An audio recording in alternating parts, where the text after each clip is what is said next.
Hey, what's up, guys? It's Gorilla Hands, and I have been swamped with work I can't even, so swamped with work, can't even talk. I've just been real busy. I haven't had much time to do anything. Definitely haven't had much time to play any Gears or any other video games for that matter. And certainly haven't had much time to do commentaries. I think the last time I did a commentary was early last week. And I didn't even use it for the channel. I was getting ready to upload it, and then I watched it over again, and I just wasn't satisfied with the final result. So I ended up scrapping that gameplay commentary. I'll probably use the gameplay later on down the road, but yeah, I just wasn't really happy with it, so I didn't use it. But yeah, I've been busy. I guess with this gameplay, I think I recorded it the first day that Gears was launched. It's one of my older games for sure. And I'm lucky because Stabby was recording at the same time, so you get to see both of our perspectives as we play this game. And also, if you click his perspective, it'll take you over to his channel. He actually uses this video for one of his commentaries. In it, he talks about his opinions about the YouTube community. So if you're interested, definitely click it and go check it out. But yeah, I thought it was kind of cool to do both of our perspectives during this game. But yeah, like I said, the nature of my job, there's kind of peaks and valleys. I'm sure a lot of people have similar situations in their jobs, but sometimes you wait on projects, you don't have a very large workload, but then when the project does hit, it's almost like when it rains it pours. You just there's really nothing you can do. I mean, there's just so much work happening at the same time. You wish there's more hours in the day, and I'm kind of in one of those periods right now. And I'm so busy, in fact, that I completely lost track of time. I didn't realize that Arkham City was launched this week. I thought it was going to be released next week, so yeah, I missed out on that. I'm going to have to try to find some time this weekend, I hope, to pick the game up. But yeah, I've been really looking forward to that game. It's been one of the games I've been looking forward to most this fall season. I was a huge fan of Arkham Asylum. I loved the simple combat system that didn't get repetitive. They found ways of adding in different elements that ramped the difficulty and kept it feeling fresh. And I've heard they've even enhanced the combat system for this game as well. And I also love the fact that they brought in the voice actors from Batman the Animated Series for this game, because I was a huge fan of the TV show and I thought they did a wonderful job in Arkham Asylum. So yeah, I've been really excited about this game, and based on the reviews, they've all been really positive, so that's all the more reason for me to want to pick this game up. I think Arkham Asylum and Spider-Man 2 are probably my favorite superhero video games of all time. I was a huge fan of Spider-Man 2. It was one of the first open world games that I ever played before. I think the only other game I've really played like that was Grand Theft Auto 3.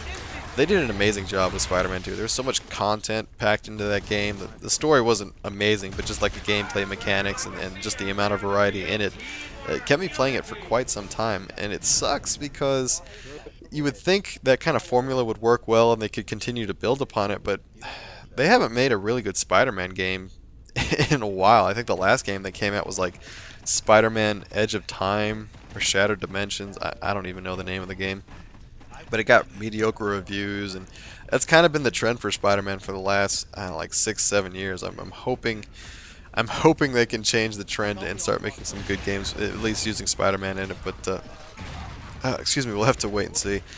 What other games have come out recently? There's Rage, which I was kind of hesitant about because I'm maxed out on first-person shooters, but it looks amazing. Like, just the graphics are absolutely amazing, and I'm hearing, at least from my friends that are playing it, that it's a blast to play. So eventually I'll probably end up renting that game, but you have to make room for that game as well. And then there's Dark Souls, which is a notoriously hard RPG that I've been excited about for quite some time. You can put tens, even hundreds of hours into that game. It's almost in the same scale of something like Oblivion. Just the amount of time you can commit to it and all the customization and the variety. And it's got these cool little multiplayer aspects incorporated in it as well. Not in the same vein, like, it's not the same system of like cooperative gameplay, I guess, but you can have people jump into your game to help you. You can also have random people jump into your game to try to kill you, which I thought was an interesting aspect. There's actually groups of people that work together. I don't know their official name. I think they're like the Legion of Doom or something. I don't, some stupid name. but they work together to jump into other people's games and then kill them. They're basically trolls. They just try to jump into other people's games and ruin their game. The cool thing about this, though, is the developers knew this was going to happen. So there's an item you can buy in the game, and it's a book, and it lists everybody that does that. Everybody who tries to jump into other people's games and ruin their gaming experience. Well, I wouldn't say ruin it, but people that try to jump into your game and kill you. And once you get that book and you've got the list of all those names, there's actually another group of guys out there that work together kind of as bounty hunters, and they find these guys and they make it a point to jump into their games and kill them. So I thought it was kind of cool that that they thought about that, and they have like a revenge system for the guys doing that. So yeah, that's another game that I'm missing out on right now, and have to try to find time to pick it up. And then finally, I was not even remotely interested in this game, but LBS was doing a really good job with the videos, and it caught my interest. But he's been talking about Ace, is like Ace Combat Assault Horizon, I think is the name of the game. Wasn't interested in it at all, but started watching his gameplays, and it looked really exciting. I picked up the demo and had a blast playing the demo, and I know my local Redbox has it, so I'll try picking that game up and renting it and playing it whenever I get a chance. So yeah, ton of games all out at the same time, and I don't have time to play any of them. It kind of sucks. And Skyrim and Battlefield 3 are both getting ready to be launched. I've been watching all the Skyrim demos, like the fact that you can have magic in both hands, or you can switch between the two, and just all the customization and fighting the dragons.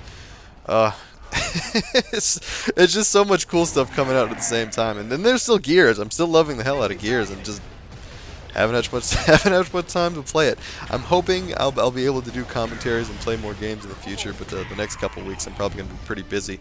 Yeah, that's a little status update. Hope you guys are doing good, and like always, take it easy.